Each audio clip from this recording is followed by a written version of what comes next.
Hi, welcome to another edition of the Alan Rosenberg Show. This is going to be episode 2 of Treasure or Trash, and I'm going to be talking about this album by The Clash, Cut the Crap. But before that, if you don't subscribe to the Alan Rosenberg Show, please hit subscribe. Help my channel grow. It's growing a little bit, and I appreciate everybody who's watching. So please hit subscribe, and you'll keep hearing about the new videos when they come out, and it helps me to grow.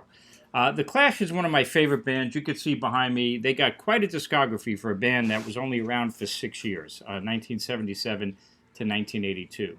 Well, sort of. We're going to get to that. So let's do a quick background of The Clash before we start talking about Cut the Crap. So the band starts out in 77, released one of the greatest debut albums ever, The Clash. Doesn't really get released in America at the time. Becomes a big import seller. They want to try to crack America.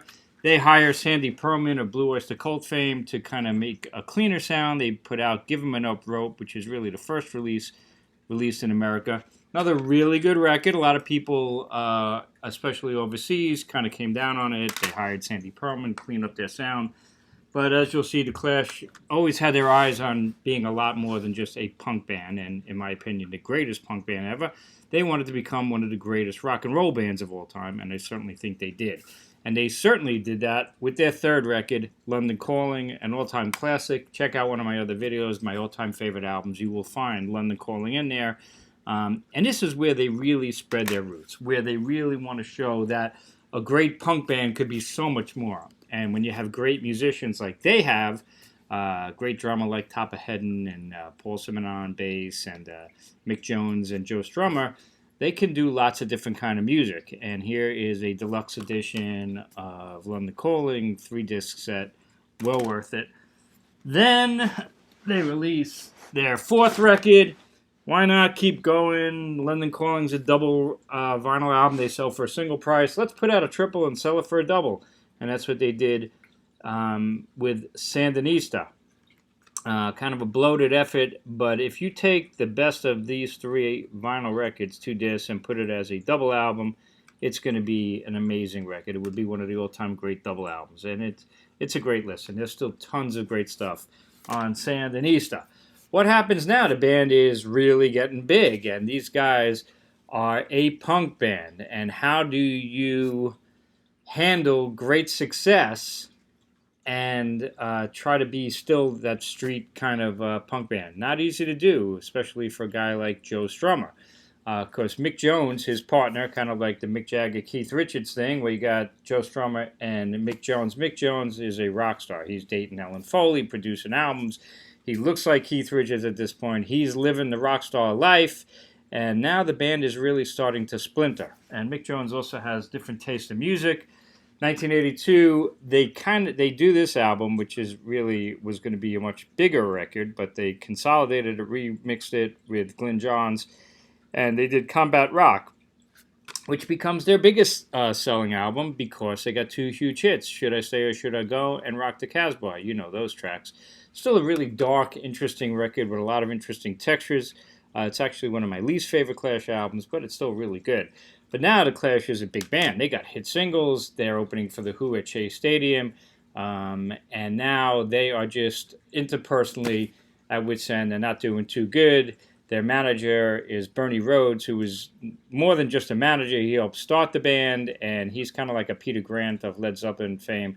He's a part of that band, and they want to get Mick Jones out. He's just too much of a rock star, showing up late, undependable, too big of an ego, and likes to do too many outside sounds, sampling and reggae. And so they throw Mick Jones out. Unbelievable. It would be like the Stones throwing out Keith Richards, right? But that's what they do. And according to the band's basic history, that's pretty much the end of The Clash. But that's not really what happened, is it? There's a lot of other albums. We get bootleg collections. We get Black Market Clash, Super Black Market Clash, consisting of B-sides and previously unreleased stuff.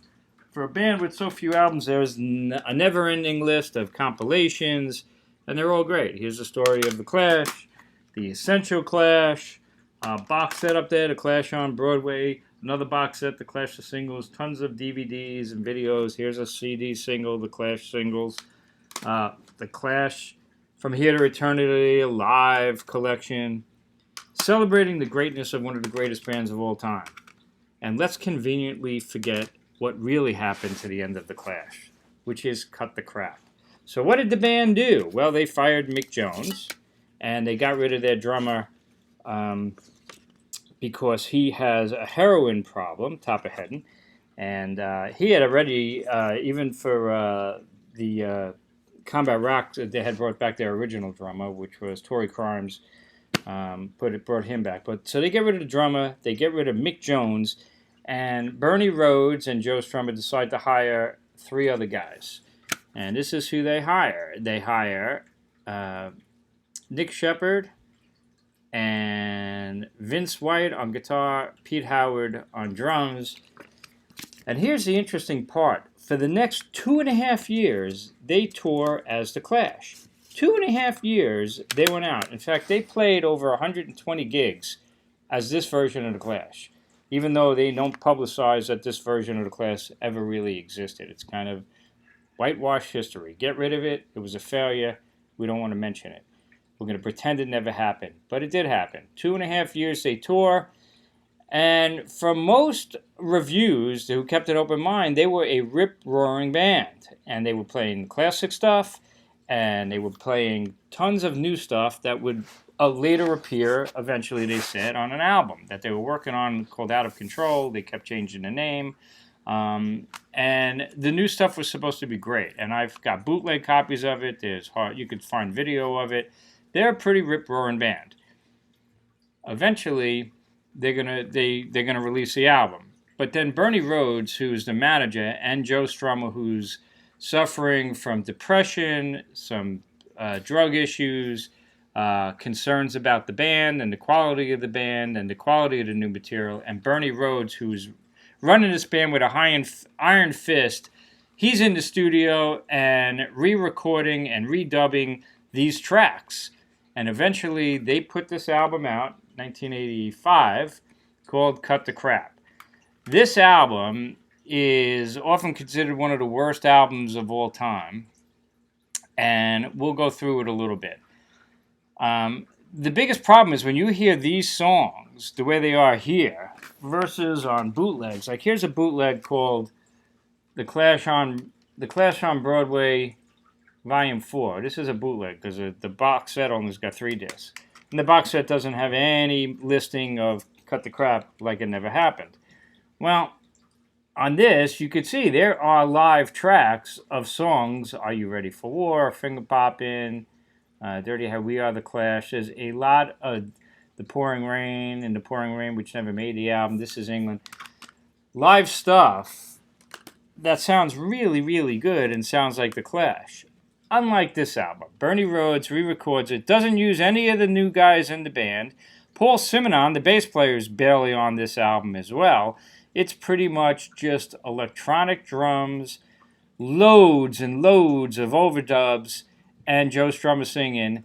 And these songs are barely recognizable to a certain extent of The Clash. Now, the ironic part is part of the reason why they threw Mick Jones out was because Mick Jones loved doing overdubs, and he loved sampling, and he loved reggae, and all these dub beats. And The Clash did that, but kind of fought against it to a certain extent. Mick Jones gets fired. He forms his own band. This is Audio Dynamite. Big Audio Dynamite, I'm sorry. That's the album. And Big Audio Dynamite wound up having big hits. And they did well. And there's a lot of Big Audio Dynamite albums that are really good. Here, Strummer and Bernie Rhodes basically recreate Big Audio Dynamite as The Clash. And you get songs like the opening track, Dictator, which is unlistenable. Dictator is amazing. It's the opening track, which is supposed to be a really strong track. You ever drive in a car and you lose the signal and you start picking up another signal and you wind up hearing 2 things at once or 3 stations at once? That's what it kind of sounds like. It is just a disastrous mess, and you can't barely hear the song. I still can't understand what that song is. And you get a song like Dirty Punk, which sounds like it could have been a good Clash song, and when they played it live on the road for 2 years, it was a good song, but not on this record. We Are the Clash is an interesting tune. A lot of people make fun of it. What kind of title is that? But Strummer was saying is that even if we have money as the Clash, we're all the Clash. We all have to fight back against what was going on in Britain under Margaret Thatcher, and Reagan was the president of the United States. We have to fight back, and we're all the Clash. That's what his point was. And it's actually a pretty good tack. And I don't actually mind it even on this album, but the production, again, is terrible. Are You Ready is next. That was supposed to be Are You Ready for War? Great on the live bootleg stuff. Terrible on this record. Cool Under Heat. All these songs are like a mess. Movers and Shakers is pretty good. They sound like the potential to be good Clash songs in a lot of cases, but because it's all electronic and the production is so amateur, it's so dense, and there's so many layers of overdubs that you really can't hear what the songs are supposed to be. This Is England is the exception. That is, in my opinion, an all-time great Clash song. And now they're starting to come out with that a little bit. Like if you look at some of their compilations like this one, The Essential Clash, 2 discs, the last song is This Is England. So finally somebody's admitting something about Cut the Crap, that it actually exists. It's on, This Is England's a really good track. Again, it's got that same electronic kind of sound, same song structure, same chorus with these large choruses that they have on this album. Sounds like, when you hear the choruses of this album, especially We Are the Clash, but it's all over this record, the choruses sound like it's an audience of like 10,000 people singing. It would be good on 1 or 2 songs, but the whole album has that kind of sound. It's jarring. It's just strange. 3-Card Trick is a good song. Play to Win's just an experimental mess. Finger Popping, what can I say about that? It reminds me of that South Park song, which was Finger Bangin', except Finger Banging's a lot better than Finger Poppin'. And then North and South is a really good track that could have been really good, but just okay on this record. And then Life is Wild, which is kind of a mess as well. So long story short, what do you got on this album? You got good potential. A lot of these songs played live for 2 years, sounded like The Clash, but not on this album. The production, I have 5,000 albums, give or take. This may be the worst produced, worst sounding album I own. I don't have it on vinyl. I never heard it on vinyl. Maybe it's a little bit better on CD. This is a terrible sounding album. Really hard to listen to. If I had one wish, of course, it probably will never happen because the Clash don't even want to admit that. The Clash's story is that they broke up after, after the big hits that they had with Should I Stay or Should I Go, and after opening up for The Who, and they broke up after Combat Rock. That's the way they present their story. It's a nice, clean story, but it's a lie. What they should do is, they existed for 3 years after that, touring and working on this album. They should remaster this and remix this album with the original tracks with the band playing on it. And I think it would be interesting. And I think it would be a decent listen and a much better epitaph for the greatness of The Clash. But, enough with whitewashing history. It's going on so much with this country and I can't stand it. Learn from history. If you make mistakes, don't hide it. Don't change history. Just acknowledge it and grow from it. And The Clash needs to acknowledge, cut the crap, because it is crap, mostly, but it is part of their history. And, let's see them remix this thing and remaster it and put it out with the versions with the band. I think that would be interesting.